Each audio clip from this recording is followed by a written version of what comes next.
Mm-hmm. We are recording.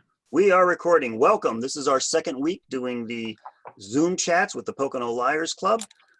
We're doing this every Wednesday at 8 o'clock. My guests today are Randal, Strock, and Alex Shvartsman, who are both editors, along with me as an editor. But we're going to start by having everyone introduce themselves. So we'll start with Alex. Hey guys, so I am a writer, translator, and editor. For the purpose of this particular meeting, we'll focus on the editor part. I've edited over a dozen anthologies, including the Unidentified Funny Object series, which is now in its 8th volume, but also a number of other anthologies for Bain, Arc Manor, and other publishers.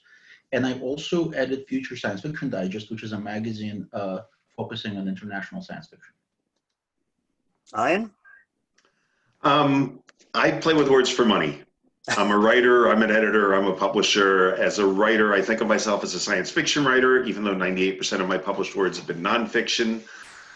Excuse me. As an editor and now a publisher, I'm the owner and editor-in-chief and the guy who opens the mail and everything at Grey Rabbit Publications and Fantastic Books. Before this, I owned and edited Artemis Magazine and SF Scope, and I've been an editor at Analog and Asimov's and Bain Books and Absolute Magnitude and Daily Free Press and Kiss Magazine and Science Fiction Chronicle and an incredibly long list of things. So yeah, is that sufficient introduction for now? Probably. Some of you who are the Pocono Liars will remember both of these guys because they've spoken at our conferences before, of course. My name is Michael A. Ventrella. I am also an editor, although I'm going to be mostly moderating here. I've edited a bunch of different anthologies. The most recent one is one of the Beatles, an alternate Beatles anthology, and you can see the graphic from the book cover behind me here. So all three of us have dealt with editing in the sense of a content editor. I want to make sure, or an acquisition editor, I should say. We're the people who decide whether to buy your story or not. We're not talking about editors who proofread or editors who do go over your story and give you advice. Although obviously as people who are deciding whether to buy your story, quite often I will say, I will buy the story if you make these changes. So in a sense, we're doing a little bit of that. But let's start with some very basics if we can.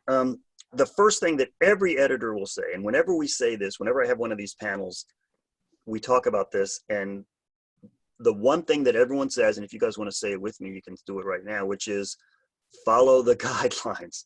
That is always the first thing that every editor will tell you, because that is the thing that bugs us the most. We're talking now about editing in case you're trying to submit a story to a magazine or an anthology. That's the theme of today's conversation. Got it. So not novels. Not novels. No, we're not going to talk about novels today because that gets I think that'll take more than an hour just for that. Yeah, that's a different issue. Yeah, it is. So you guys, either one of you want to address the guideline issue and some of the, maybe tell us some terrible stories you've had of people who did not quite understand the concept. If I may, I'll start. I just finished a month-long submissions window for my latest anthology, UFO 8, which you can see the cover behind me now. And we received 900 submissions in 30 days. So we had to read, I had a team of 4 people, and the 5 of us had to read, or at least glance at that many stories. So talk about not following the guidelines. We have had, in that just one brief month-long window, we've had every single way in which the guidelines could possibly be broken. We've had stories submitted that were too short, too long. We had poetry submitted, which we don't publish. We had novels submitted, which we don't publish, or at least don't ask for in the open window. We had stories that were very clearly not humor. We had reprints. We had a guy who submitted a story saying, hey, I know your guidelines say it's up to 5,000 words, but here's my 7,000 word story anyway. And then excoriated me and my team and called us names when we rejected it without reading it. So there's every possible story. And you would think, right, it's just such a short period of time. Editors who process a large amount of slush deal with this sort of stuff every day. And we talk about it at bars. At a convention, we'll find each other and we will talk and we will name names. So you do not want to be that person that goes off on an editor, even if you never plan to submit to that editor ever again. because they will tell 5 other editors, and those editors will tell some more editors. Ryan? Well, when I was publishing Artemis magazine, my guidelines were pretty explicit. I wanted short stories of hard science fiction. And I remember one submission came in paper this thick. The envelope was this thick. I said, oh, good, I don't have to read anything. I can reject it. It's a novel. And I opened it up, and the cover letter said, enclosed are a dozen stories. And I said, son of a bitch, I have to read them all before I reject them. And I kept reading the cover letter, and it said, and they're all straight romance stories, because the title of the magazine was Artemis. And obviously, the writer hadn't bothered to read the guidelines to note that we were talking about the goddess of the moon. So it was an easy reject. But to Alex's point that editors talk, when I worked at Analog and Asimov's, when first I walked in the office there, this was the editorial office of the 2 major English language science fiction magazines, was one room 12 by 20 feet with 5 desks crammed into it. That was the entire editorial staff of both of the big magazines. So the magazines at that point said, we don't want simultaneous submissions. If you send it to one magazine, you don't send it to another at the same time, because magazines work on a fairly speeded up schedule. And if a magazine's going to buy a story, it takes a while to send out a contract and get it back. And the editors start working on the story even before the authors heard that they've made the sale. One day, Gardner, the editor of Asimov's, happened to mention a story he was thinking of buying to Stan, the editor of Analog. They didn't normally do this, but there was something in the story that made him want to talk about it. And Stan said, you know, I've got a story. It sounds just like that one. And they compared and discovered they were both interested in buying the same story. So they both rejected it, because they had no idea where else the story was. So the author lost 2 sales simultaneously. Guidelines are important. There's a reason, you know, especially if you have a themed anthology, to say, you know, this is what we're looking for. Don't waste our times. Sometimes they're just funny. You know, people just think that they can get around it. Sometimes you just get people who are just crazy. Like the Beatles anthology, after it had closed, months after it had closed, we got like a 40,000 word story that someone was submitting, you know, when obviously we weren't taking 40,000 word story, and it was terrible. I mean, I couldn't even read past the first page, but the point being, oh, come on. I hate to say this, but the competition is so fierce quite often for these things that you don't want to do anything that's going to risk having them toss your story aside, even if it is great. There's a couple of questions. Sorry. Go ahead. No. I was going to go to the next issue unless you have a comment about I was going to say, when we spend the time writing the guidelines, we're not doing it to be bastards. We're not doing it to be ogres. We're doing it to save ourselves time and to save you time. You don't want to send a story to the wrong market, because then you have to wait for the rejection at a place that was never going to buy it in the first place. Okay, well, moving on, there's a question here that I think we should take early, even though I hadn't had it on my list, but Marianne Moore wants to know, where can they find lists of where to send stories? Where's good resources? If you're a short story writer and you want to send your stories out, how do you find out who wants them? Well, you send them to all the markets that you've been reading. That's a very yes. We notice a lot when people send us stuff, and you could tell, like from the voice of the story and the way the story is, we can tell that they have never read one of the UFO anthologies before. So it's pretty obvious. Yeah, read the markets where you hope to be published, but also you have to know what those markets are first, right? So a good place to start is the SIFA page. They list the markets that pay SIFA qualifying rates and have a proven track record. So they're not going to list every single market that exists, but there's going to be 20 to 30 markets on there, and some of them will take open submissions. So that's a place to start. No, they put up their monthly update today, actually. I noticed it. Well, that's science fiction and fantasy. What if you're writing a mysteries or you're writing shorts, just, you know, anything else? How do you find resources? So where do you go? I've never looked for those. Maybe Ian will be able to answer that. Way back in the mists of ancient history, there used to be an annual publication called the Writers' Marketplace. Writers' Marketplace. Mm-hmm. One or the other. Easy enough to find. I believe they've gone online with it, and it listed every magazine, every legitimate magazine out there that was buying things in every different genre. It was useful, but with the rise of the internet, I'm not sure that book is still as relevant just because it was an annual compendium. Mhm. There's a website run by a guy called Raylan. It's raylan.com, R-A-L-A-N, and he's got wonderful listings.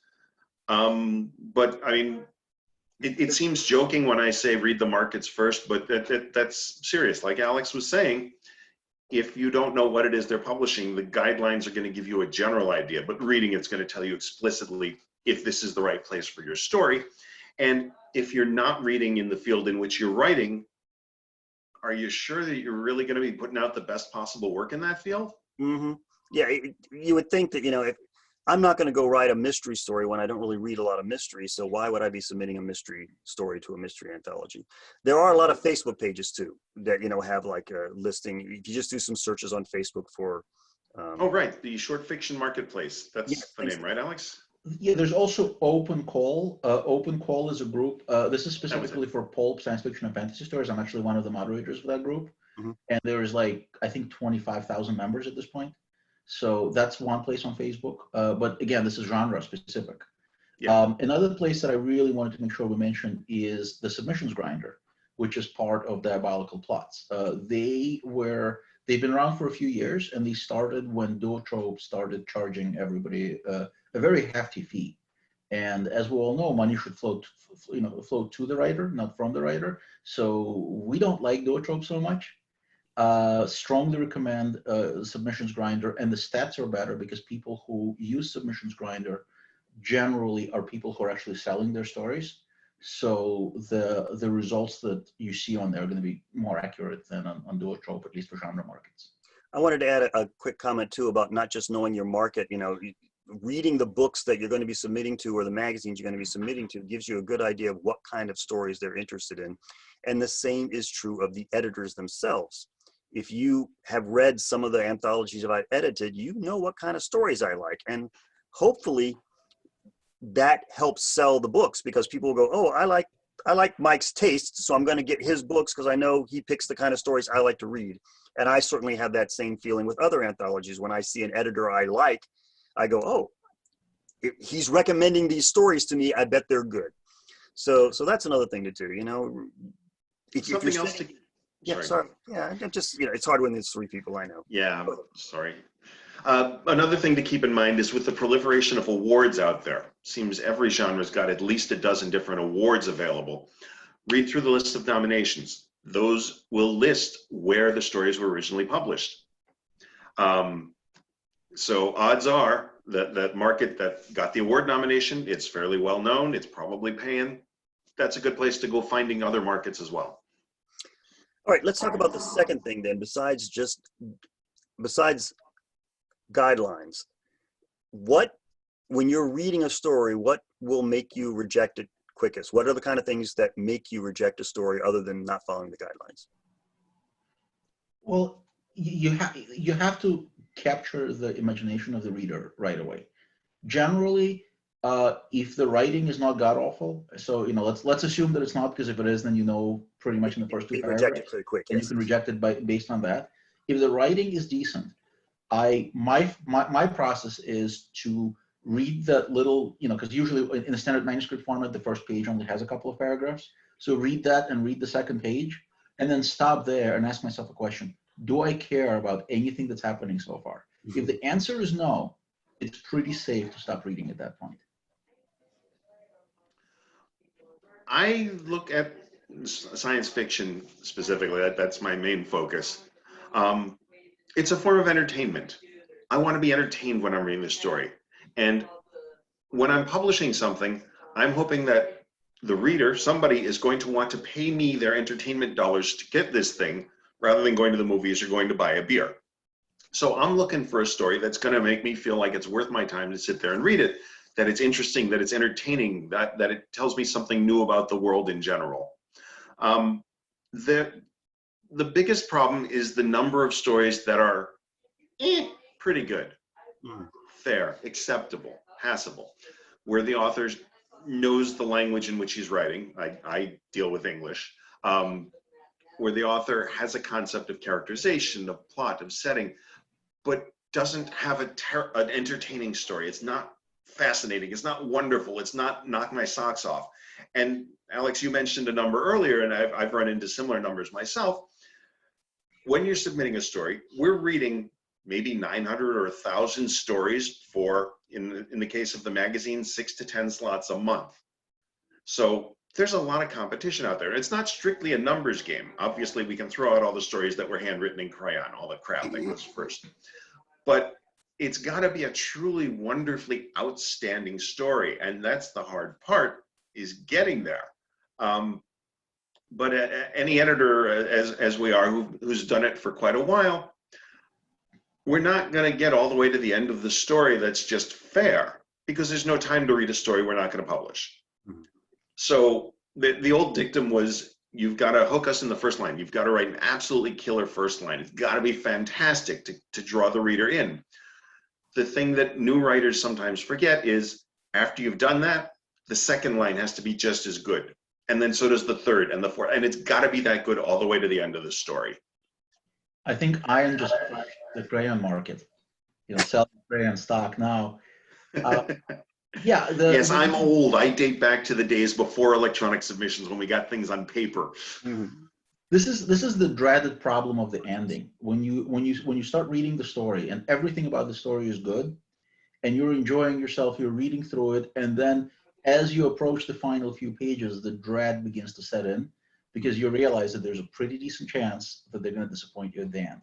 It's really, really hard to land the ending in the story. It's probably the second hardest thing after the opening line. Mm-hmm. But unfortunately, it happens a lot, and sometimes you actually have an idea of how it can be fixed, but most of the time when the story does not stick an ending, it ends up getting passed rather than us asking for a revision. I just want to add something. Yeah. It's something that sometimes people misunderstand when they think that you have to grab somebody in the first paragraph of the first page. Sometimes people think that means they have to have explosions and exciting action and everything else. No, it doesn't mean you have to start it off like Indiana Jones with a big adventure. It just has to be something that gives us a question, gives us a character, and makes us want to keep reading. And yeah. That's all it is. You know, don't think that you have to blow everything up in the first paragraph, because I've had stories submitted where there's a big battle, you know, and I'm reading through it. I don't know who the characters are. I don't know what they're fighting about, and I don't care. You know, it doesn't matter how well you've written the battle. It's completely different from a movie. In a movie, you can start like that because it's a visual medium. And too often I get short stories that are like they're transcribing a movie, and it doesn't work in a short story necessarily. It's a completely different medium, visual and written. And if all you know is watching television or movies, you don't have enough experience to write a story, because you've got to read. They're just created differently. But a major reason I've frequently rejected short stories is that they start way too early. The story actually starts on page 6 or 12, or this 5,000 word short story I've gotten is the prologue of what should actually be the story. Something I learned from Isaac Asimov is you should start the story as close to the end as possible. Now, that doesn't mean you start with the explosion and then you say 24 hours earlier and you build back up to that explosion. I so hate that form of storytelling. But what it means is anything that happens earlier in the story that isn't necessary for whatever's happening in the story, we don't need to see it. A short story is the most important event in your character's life. A novel, it's going to have a guy waking up in the morning. But in a short story, you don't have time to wake up because you don't have enough words to tell all that crap. One of the advices I was given early on, and at first I was very angry about it, but the more I did it, the more I realized what a great advice it is to take everything you've written and pretend like some editors just hit you over the head and said, good, now cut it by 10%. And what you do is you just give yourself, every time I say that to one of my stories, when I have stories that are submitted to me, so I say, look, good story, cut out 1,000 words. And they go, what? You want me to cut out 1,000 words? And then they do, and it's always better. So, you know, trimming and making it tighter is always difficult, but I think it needs to be done. I laugh at that because my natural length when I'm writing fiction seems to be 800 or 900 words. Good, now cut out 1,000 words. But in general, you're absolutely right. Most of the short stories I get are way too long. Yeah. So one interesting technique that I learned from Neil Clark is that he always says, look, if I like the story, I'll put it into the second round, I'll set it aside, and I will see if I still remember it a day or two later. And that's a really good, because sometimes you read the story and the writing is smooth and everything's pretty good and there's nothing that really stands out as a negative. So you advance the story and then you realize that 24 hours you've completely forgotten. Like you can barely remember what the story is all about. You don't remember any of the characters. They're just not memorable. And that's a really good reason to cut a story from the second round of consideration. And it's not that the author has failed to tell a competent story. They just failed to tell a compelling one. And sometimes we have to just be editors because we only have so much room. You know, there were a lot of stories that I couldn't fit into the last anthology that were good enough to publish. I just didn't have room and I had to be picky. I had to, choose one or the other. Sometimes that happens. Your story can be excellent, but if I got a whole bunch of excellent stories, there's nothing necessarily wrong with your story. Sometimes rejection has nothing to do with whether your story is competent or not, I guess is what I'm trying to say. Sometimes it's the rotten publisher just giving you a limited budget. Yeah, that's true too. I only have so many words to fill, and that's what we can do. I only have so much room. Henry asked if he was trying to put together an anthology for the first time. He wants to get some big name authors as headliners and pitch the projects to traditional publishers. Is that a possibility? How would he go about doing that? It's really, really hard. You have to have an excellent concept. You have to have headliners that are at the level where even the publisher will be excited, and the publisher is not going to be excited by your run-of-the-mill, professional authors that they see. You have to get somebody really, really, really big to dangle in front of them, and you have to have some sort of confidence, some sort of way to say, hey, I know how to do this stuff. I have experience on my side. So it's really tough. It's not impossible. It has been done. There are some publishers that are major publishers that are amenable to anthology pitches. Bain is one of them, actually. Bain is probably the best place to start for that, for professional. And maybe the two of you will be able to suggest some other places. But of the big publishers, I think they're the only ones I can think of that are amenable to anthology pitches. I did actually write a rather long article about this. And Henry, if you email me, I'll send you the link to that. Specifically on how to approach editing your first anthology, and not from the literary perspective, but from the marketing perspective, and from how to sell it to publishers, what's involved, etc. How to approach writers. Ian, do you want to talk about the Kickstarter campaigns? Sure, why not? Kickstarter, I've recently discovered, and I like it very much. It's a wonderful new tool for the smaller publishing houses, and for you, the self-published authors as well. I look at it as a means of pre-selling a book. Kickstarter campaign, it's a hell of a lot of work. It's marketing, it's advertising, and it's marketing and advertising nonstop for 60 days straight, which gets really, really tiring. But at the end of it, if you've been successful, what Kickstarter is you've sold enough copies of the book in order to be able to afford to purchase the book and publish the book and get it out to the people who have bought it. And pay the authors. And pay, that in my head, that's subsumed in publish the book. Yes. You have to pay the authors in order to publish the book. It's a given in my head, and I recognize that it's not a given for some people out there. But that's a key plot point that all authors should be looking for, is to make sure they're going to get paid, because that's why we do it. I mean, yeah, we do it for the art, we do it for the love, but we got to eat too. I can talk about Kickstarter for 3 hours, but that's not what you were asking. No, I agree with absolutely everything you said about Kickstarter. I've been using Kickstarter for these purposes for years now. I've funded a whole bunch of books on Kickstarter.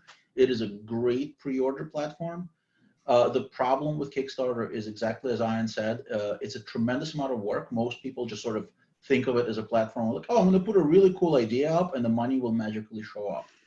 99% of the time that doesn't happen. People give that money to a potato salad instead of to a book. Yeah. In the early days, it's testing if you've been on the internet for 10 years. Yeah. But it's something that you really want to make sure that you have enough of a reach, like in your personal social media. There's enough people following you on Twitter, enough people connected with you on Facebook, Instagram, wherever, because once you get that Kickstarter up there, you have to actually make sure that it reaches not only your friends, like your friends can only give you so much money, but it reaches their friends and their friends' friends. And will you get, John Scalzi to retweet your Kickstarter or somebody else with that level of reach? Or will you get a whole bunch of people who have a few thousand people following them retweeted? And how will you do that? So there's a lot of work involved. Henry was right about the start of it, which is getting some big names interested at first. The advantage of Kickstarter is we get the big names, and they know that if we don't raise enough money, they don't have to write a story for us. They don't write the story first. We just get their names and we know they're going to give a story. Now, one of the problems with Kickstarter, I'm not going to name any names here, is sometimes the big names, the stories submitted by the big names aren't as good as some of the ones I had to reject because they didn't have room. But I know the big names are going to sell it, and it's publishing is a business. So what are you going to do? You got to make the business. When you're going to an old line publishing house, one of the big ones that have easy distribution to the physical bookstores, the big name basically guarantees them a certain number of sales, so they're willing to put the money into the project up front. When you're looking at a smaller publishing house like mine, perhaps like Alex's, the big name, you're hoping you're using the big name because they have a much larger following than you, the individual, have, and so they're going to draw in the customers to the Kickstarter campaign to buy the book before you actually publish it. So the big name is an anchor point, whichever way you go. That's what you're using them for. I lucked out with it. I had a Sherlock Holmes. I have an anthology, a Sherlock Holmes anthology that I did with Jonathan Mayberry. He and I were talking about putting that together, alternate Sherlock Holmes stories. And an agent contacted me and said, "This is great. Can I represent you?" And I went, "Yes." But how often does that happen? So that got us to a slightly bigger publisher and better royalties and everything. But I don't know. I guess they just like the idea. If you can come up with a great idea, wonderful. Maybe you'll be lucky. Joe has a question. Can you comment on responses you give for rejected works? In other words, how often are you sending something useful, and how often are you just sending like a form release? When you reject a story. So you should not read anything into whether you got a form rejection or a personal rejection, because a lot of the time, it just depends on where I am. If I have 30 other stories to read that day and I just don't have the time, I might send a form rejection. If my queue is relatively empty, or I feel like I have a comment that's actually cogent and could be useful to the writer, I might write a personal. But you shouldn't read too much into it. I might write a personal to a much weaker story than I just gave a form rejection to, and vice versa. Generally, though, I think that it's dangerous in many ways to follow the advice of the editor who already said no, because we're giving you our personal opinion, and art is subjective. So I might absolutely hate the story, or I might like it enough to give you some ideas of how I would make it better or what I would want to do. But if it's a rejection rather than a revise and resubmit request, which are very different, and let's make that clear, when somebody gives you a personal rejection, it is not an invitation to resend the story after you make whatever changes they're suggesting. So if it's just a rejection, then read it. If what the editor said really sounds accurate to you, and a light bulb goes over your head and you go, I know how to make the story better now, absolutely use that information. But if you don't necessarily agree, that's perfectly okay. Just send that story to the next editor, because they might feel completely differently about it. I'm less likely to give a personalized rejection unless the story is really, really close, simply because I've had too many bad situations. I've had too many not gonna be authors respond to rejections. And that's something you never, ever, ever respond to a rejection, whether you liked it or didn't like it, unless the editor says, rewrite it and send it back to me. In which case you always respond to it, because that's a really, really good rejection. But there was a case, a quote author when I worked at Asimov's, who was plagiarizing stories. He was sending in classics of science fiction with the serial numbers filed off, and all he got from us was a form rejection letter. And one day he turned around and said, "You're obviously just looking for big names, because these were all award-winning stories, and if you had been looking for good stories, you would have published them." We knew they were plagiarism. We recognized every single one of those stories, but there's no way in hell we're going to say you stole this story, because that could be actionable, and we don't want some schmuck coming around and suing us. It's much easier to just say, no, we're not buying this story. Along those lines, John Campbell, in the heady days of Astounding, was known for working with authors and bringing them along and helping them to create their careers. And working at Astounding and then, well, Analog, in the years after that, I got to see it from the other side of the table, the number of people who would respond to the form rejection letter, and 90% of the stories got that form rejection letter, who would say, how dare you do this? John Campbell worked with authors. You owe it to him to give me personal rejection, to work with me. And to all of them, we had to say, hey, John Campbell wrote that form rejection letter we're still sending out. He didn't do it for everyone. He only did it for the people he knew were going to be there. One of the problems is that I've had to reject friends. You know, I mean, that's always a sad thing, but I hope they don't take it personally, because I've also been rejected by friends, including Alex over here, by the way. You know, it happens. Yeah, okay. It happens. Sometimes it has nothing to do with the quality of the story.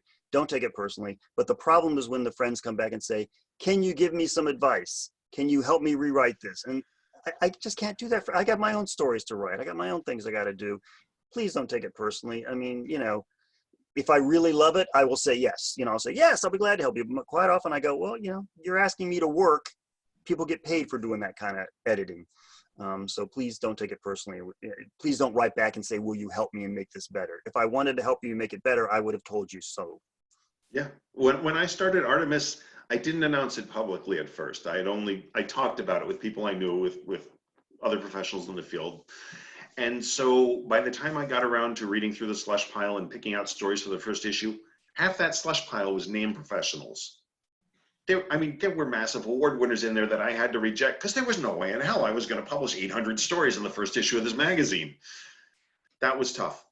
Mm-hmm. Yeah. The social obligation issue that you bring up is really important, because that's another reason why so many markets only have form rejections, because that way, when a really close friend, somebody you hang out with at conventions for hours and genuinely enjoy them as a human being, sends you a story, and you know you can't buy that story, it slows you down. You have to figure out, okay, well, I can't just send a form rejection. Like this is somebody that's a personal friend. I need to come up with something useful to say to them. And so all of a sudden, you're taking an extra 10 minutes that you could have rejected 2 more stories in those 10 minutes.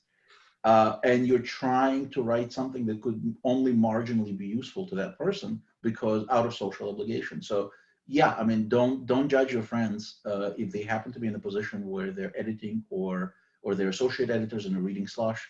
Sometimes they'll have to reject your stories. We never get mad at each other over this stuff, because all of us are writers and editors. And so we've seen it from both sides of the barricades.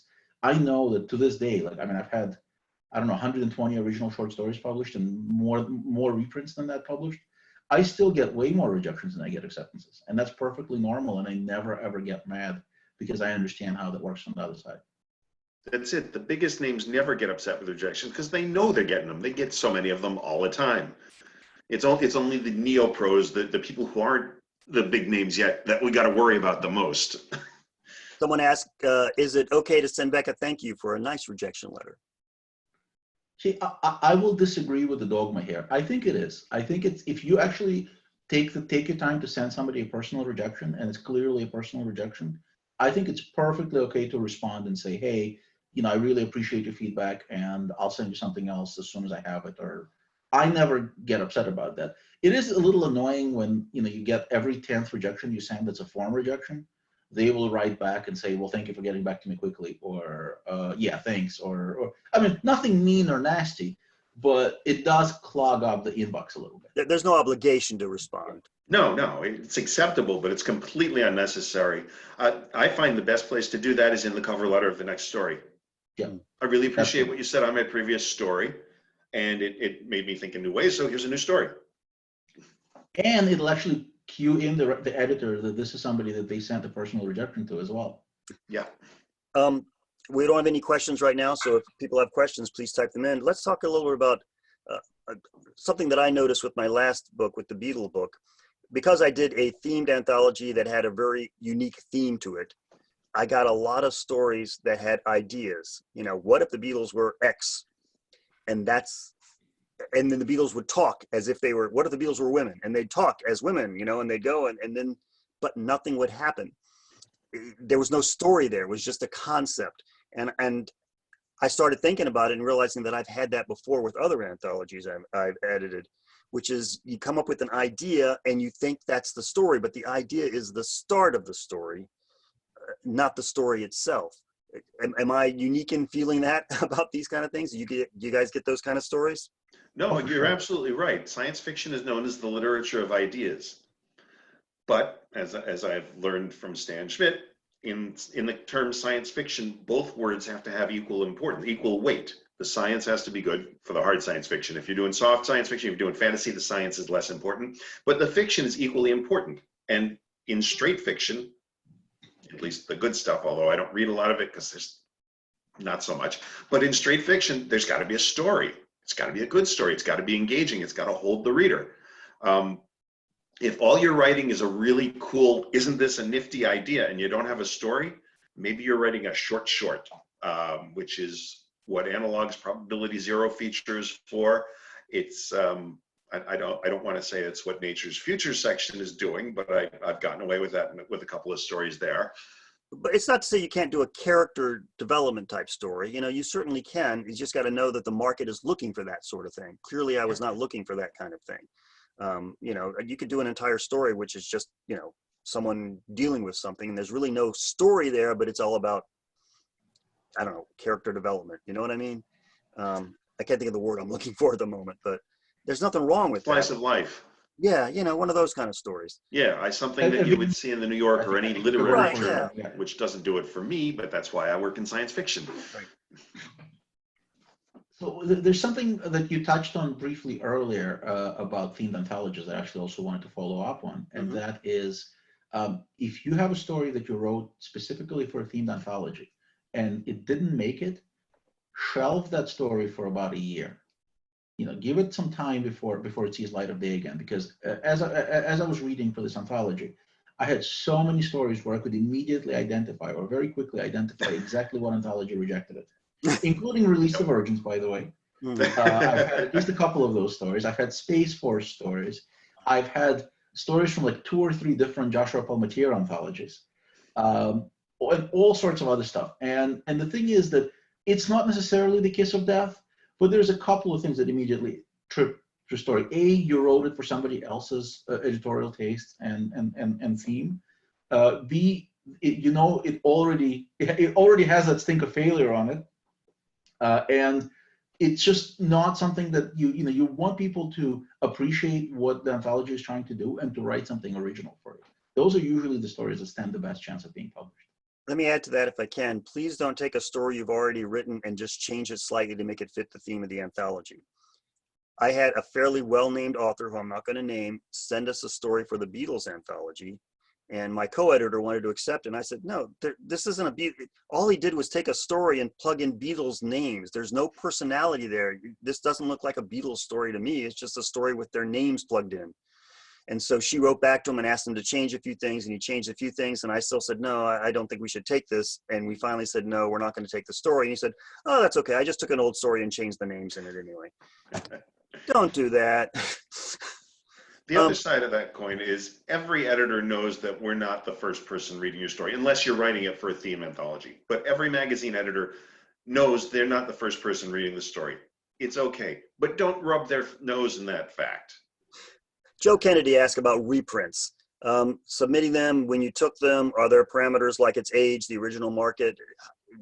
Can you send in reprints to an anthology? Or Well, it depends on the guidelines, right? Read the guidelines, follow the guidelines. We started with that. The guidelines very expressly say if they take reprints, and if they do, they'll address all those issues. So I've done a number of humor reprint anthologies where I said, yeah, I only want reprints for these books, but guess what? I want them to come from markets that paid a minimum of, I don't remember what it was, a penny per word, 2 cents per word, 3 cents per word, something like that, to eliminate all of the non-paying and token markets out there that are publishing a deluge of, let's just say, not great stories necessarily. So, so the guidelines will say if the reprints are accepted, and if they don't specify, then as long as you have your rights back, because that's going to be in your contract as well. A market is going to want some sort of exclusivity. Usually they want to be the first ones to publish it, and it's typically a year or less, but it depends on the market. And so after that time has passed, And by the way, that exclusivity is not until you can start submitting the story again. That exclusivity is until it can be published again. So if you're submitting to a market that's going to be published in September and your exclusivity ends in August, go ahead and submit it. There's nothing, you know, the day after your contractual term is over, you're good. Yeah, read the guidelines. I'm publishing the For the Throne anthology series. Tom East and Judith Klein-Dial are editing it. These are reprint anthologies. We did science fiction, we did fantasy. Horror is all set to go. We're just waiting until the economy gets better at this point. These are exclusively reprint anthologies, and yet what surprised me in each case was, yeah, all three of them have had a couple of original stories in them. I said, why? We're only paying reprint rates. And Tom said, I had an author who came to me and said, this is a really cool idea. I want to be in this anthology. I don't have a reprint story. Will you take this new one? I said, okay. If I'm paying reprint rates for a new story, I love that. But don't do it that way. Carol asks, she's heard advice that it's a good idea to submit on the lower end of the submission word count so there's a better chance of being that last story that fits. Absolutely. When I started off in the field, the concept was you would write short fiction. You would, if you got lucky, if you got good, you'd be published in the magazines. You would build up your career, and then a book editor would come along and say, hey, I like your writing, come write a book for me. And now the magazine's got empty slots again, they got to fill. And that's where you put the new authors, because the big name author goes on the cover and sells the copy of the magazine. And the unknown new authors go in the magazine so that somebody who read the big name author's story then reads yours and says, hey, somebody new that I like. And yeah, it's much easier to break in with a shorter story because the magazine is risking fewer pages on an unknown. Having said that, it doesn't mean you should only be writing 100 and 200 word stories. Obviously, if the story you're writing has to be 8,000 or 10,000 words long, write the 8,000 or 10,000 words. And if it's a great story, it's going to find a market someplace. My feeling on it is when you're writing a story and you have a certain plot and a certain arc that's going on, the story will need a certain amount of space. There's stories that will work at 2,000 words, and then there's another story with a different plot and different structure that will need 10,000 words. Use the number of words you need, just like Ian said. Don't worry about that. I personally, as long as you're within our guidelines, that is not a major consideration for me. If I love the story, I will kick out several slightly weaker stories in order to fit in yours, as long as it's still within that maximum guidelines. Because we think about this stuff, right? Those numbers are not arbitrary. We didn't throw a dart at a dartboard. We think about what we're going to get from our headliners, how much space we have for open submissions. So really you want to abide by those guidelines. If you don't ignore them and just go like, oh, you know, it's a suggestion. No, it's not. But as long as you're within those guidelines, I don't see any reason why you have to write on a shorter end. Just, you know, you want to send me the best story you have. Well, as long, regardless of where it falls on that spectrum of length. And just about every editor I've talked to is always thrilled to discover the next big name. You know, don't think that just because you're a first-time author who's never been published before, we're going to reject you. If it's a good enough story, we don't care. We're thrilled to be discovering a new author. Actually, Ian has a good story about that. Well, that's also a difference between magazines and anthologies. If you're writing for a theme anthology, there are only so many words and it's coming out and that's it, it's done. If you're writing for a magazine, the magazine's published every month or every other month. They're constantly buying stories. They don't buy stories just to fill one magazine. They buy the best stories. And then when it comes time to lay out the magazine, they've got a bunch of puzzle pieces and they got to pick stories to fit in to make the magazine the right size. So you don't have to write to fit a specific slot in the magazine. You're just trying to make the sale. And I had a good story about, oh, no, I've forgotten what it was. Would you start to say? Oh my goodness, this is doing it to us. Oh, about rejection. Let's see, fitting story. The brand new authors, discovering authors. Oh, brand new authors, right. Tell you he was a brand new author. Sorry? The one who didn't tell you he was a brand new author, and you would have. None of them did. I published Artemis Magazine for 3 years. Every single issue of that magazine had an author's first professional sale in it. Not one of those authors told me before the magazine had come out that it was their first sale. And I was so pissed at them because as the publisher, as the editor, I'm also trying to market this product. And I was out there saying, hey, here's a great magazine. Look at all this cool stuff we've got in it. But if I could have said, and here's a story, an author's brand new first ever published story, that's more good marketing for me. So I can understand the trepidation of saying you've never made a sale when you're first submitting the story. Everybody wants to look like they know what they're doing. I get that. It's personal. It's something we all feel.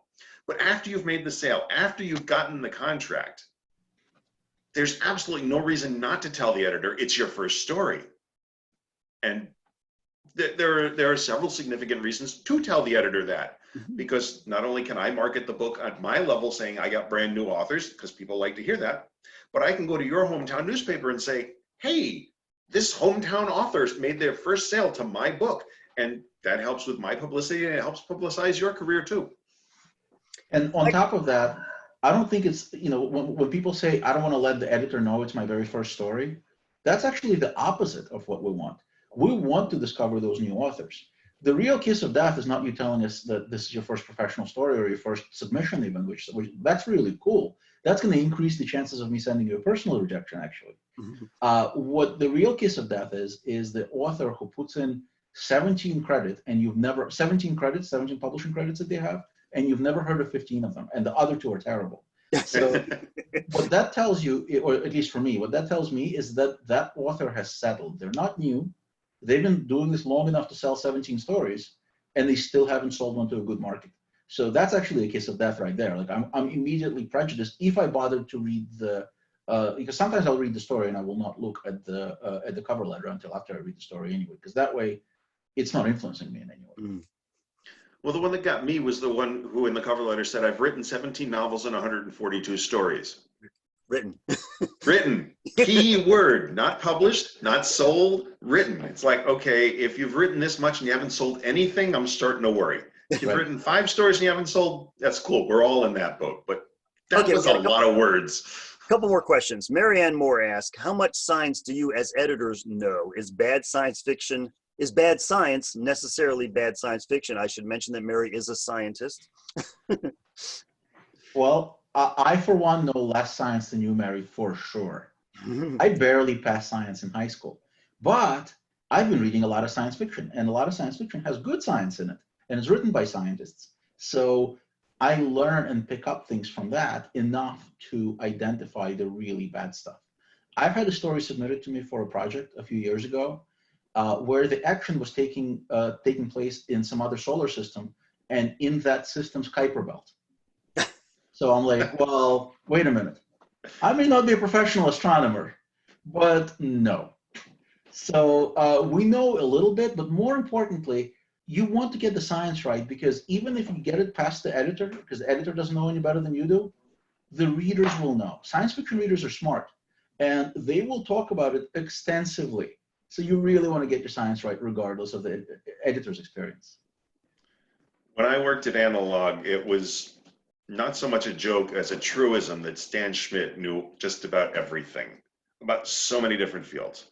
But it turned out there were a couple of fields he didn't know, and my knowledge base complemented his, and I picked up a lot of the gaps he didn't have. There was one field that neither one of us knew: guns and armament. And in one time travel story, a character goes back to the Civil War with an M1 carbine rifle to change the course of history. The illustrator, in an illustration that was literally, well, the painting was full size, but the gun in the illustration was literally this big, was an M1 Garand, not an M1 carbine. We got 47 letters to the editor complaining that we had the wrong thing and it ruined the story for them. My background is science and hard science fiction. I've worked in commercial aerospace. I've worked in finance. I'm gonna pick up on things that don't feel quite right, but this is my hard science fiction background. That's why when I'm editing things, I'm doing hard science fiction. It's a matter of knowing the editor and knowing the market. You know, don't get the science wrong when you're going to Analog. If you're going to Asimov's or FNSF, don't get it wrong there either, but they're not as much of sticklers for it. JK asks, early on you mentioned stories that you care about what's happening or the ones that are entertaining and fascinating. Can you recommend any examples that do this well? I don't know if that's possible because everyone's taste is different. Well, I think what you're asking about is the taste of the editor, and the easiest way to gauge the taste of the editor is to read their anthologies, read their magazine, read the books that they published. That will give you an idea of whether what kind of stuff they like, but also whether you want to appear in that publication. So read what we're putting out there before you submit the story. I'm stumbling on the question. What was it in stories that make me care about the Well, character? earlier we said it was very important when they get a story that we have to care about what's happening in the first couple pages, and they just asked, can you give any examples? But I guess my answer would be, if it was published, probably somebody cared, or else they wouldn't be publishing it. So Yeah. anything that's published should have that answer. Think about stories you want to read more than once. Think about books you read again. That's the type of thing we want. I want to be able to publish a book that a reader is going to want to reread and reread, because that means I've done a really good job. Now, there are a bunch of books on my bookshelf that I'm willing to pull down again to reread, sometimes just for a scene, sometimes for the whole book, because it's comforting. But it's also because the author's done an excellent job of telling a good story with believable characters who I care about. Simple. Yeah, sure, everyone can do it. Larry Hodges asked, how important is it to write short stories with the standard 3-act structure? Obviously, not all stories can fit that form, but I've had some say that you'll do a better job if you do that with nearly every story. I would say that it doesn't matter. I don't look for that structure when I read the story. I look to be entertained by the story and excited by what it's trying to do. And it never, like when I finish the story, I never go back and check, oh, did it fit a certain structure or did it fit? No, I want to know that you have some sort of an interesting character arc and the story resolves itself, but you don't have to follow any, study book. That doesn't make sense. That's not how fiction is written. Some of the best stories know how to break those rules really, really well. It's just that when you're at the beginning of your career, that's a good time to follow those guidelines. And as you go along, you will know when to break those rules. I'm flipping through my catalog of published stories thinking I write mostly shorts. They're not 3-act, they're 1-act. It's, boom, that's it. The story is all there. It's self-contained. Frequently, my stories don't even have a scene break in them because they're just there. So I would say, no, it's not that important to me. Kevin asked, is there a difference between sales and qualifying SFWA? That's pretty, maybe we should be doing that one, and that's not one that everyone's going to be paying attention to. Sorry, I was saying goodnight to my sister. I missed that one. What? Talking about, being a member of SFWA, and is there a difference between sales and qualifying? I'm not sure what you're asking, Kevin. Are you asking what sales qualify for SIFMA membership? You can go to their webpage and look that up. I'm not sure. Kevin, do you want to rewrite that question so we can know better what you're asking? Yeah, I'm a lapsed member of SIFWA, if that means anything to you. Former officer and lapsed member. Yes, I'll rewrite it. Cool. About self-help books to help you if you want to write a story. It will help you get your story organized and that sort of thing. I know that Donald Moss is someone I took a course from one time who has a good workshop book. He has like a book with, things you can ask yourself. If you're beginning, it's a good thing. Every once in a while, I'll look through it and give me some ideas. Don't ever feel tied down to someone else's, way of putting a story together. Do it, your own way. But it's not a bad idea to look and get some ideas from somebody else, obviously. So I'd recommend Dot. That's MAASS. He's got a couple of books on writing that I really appreciated. I'm a big fan of script writing books because you know what? Script writers are not precious about their writing. They don't treat it as art. They treat it as, hey, these are my tools. This is my toolbox. And this is how I craft this stuff. They treat it as craft rather than art. And that's actually really useful. So my favorite of those is called Save the Cat. And you can look it up. It's one of the script writers who doesn't actually have any super famous movies, but he's been working in Hollywood for decades and decades. And he has a lot of smart things to say about characters, about plotting, and a huge percentage of what he says applies to writing fiction. Yep. Someone just posted that in the chat, so if anyone looks, it's there. Yeah, I mean, yeah, there are sequels, but start with the original. I mean, that's probably the best place. Mm-hmm. We only have a few minutes left, but we can stay a little bit longer if anyone wants to stick around a little bit longer. But I did want to give Ayaz a chance to talk about some of the great stories from back in the days when people would actually submit things in person or through the mail instead of through email. I wanted to give him a chance to tell some of the horror stories from the old days, things not to do. Oh, that's ancient history. These people don't even know what envelopes and stamps are. I guess what I'm trying to say is if you're trying to impress an editor, do not think that you need to do something weird or different to get their attention. The way to There must have been a book story. published. There must have been a book published at some point before I got into the field that said you have to grab the editor's attention. And the number of people who read that line and didn't read the next line, which was by writing an absolutely kick-ass story, was astounding. There was the pizza box that came into the office with a smaller self-addressed stamped return pizza box on the inside to contain the manuscript, to which Stan clipped an anchovy on the rejection letter. There was the cover letter that came in with a penny and an aspirin taped to the bottom because the author was giving us money and drugs, hoping to bribe us into buying their story. There was a series of postcards that we received in the office that started off saying the box is coming, and the next postcard was the red box is coming, and then it was the big red box is coming, and then it was the fancy big red box. It must have been a dozen postcards coming, hyping this red box that was coming. And one day this gorgeous carved wooden red box came in, and we opened it up, and inside was a manuscript that was absolute dreck, but the box was gorgeous.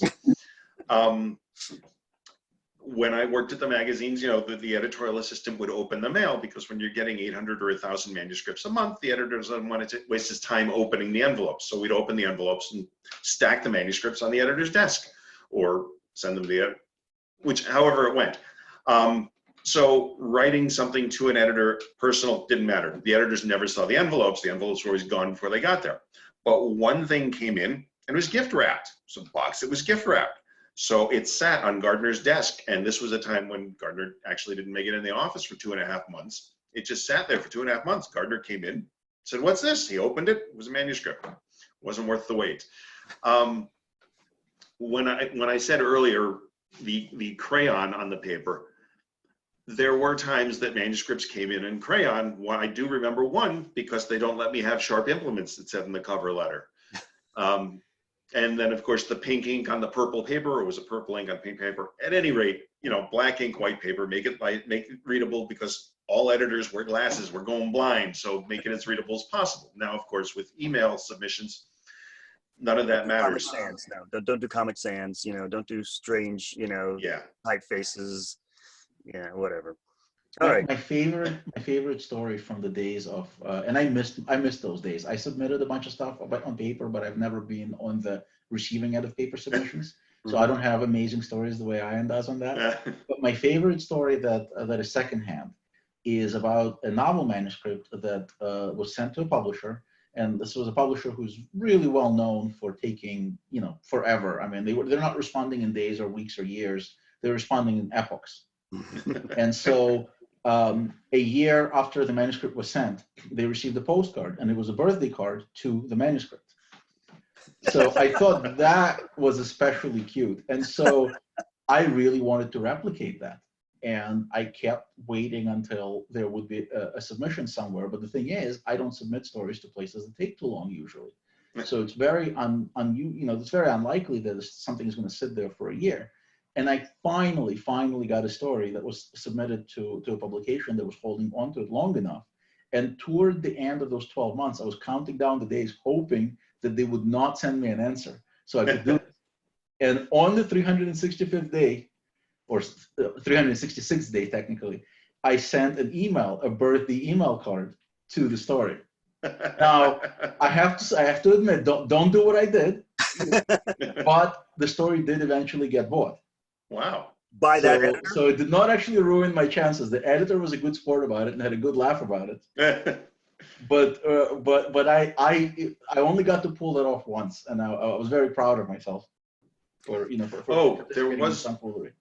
there was one other one Stan told me about from Analog, of a very enterprising young author who, just after John Campbell had died and Ben Bova had been appointed editor of Analog, quick got his story into the mail, and in the cover letter said, "Dear John, here's the story back with the changes you requested."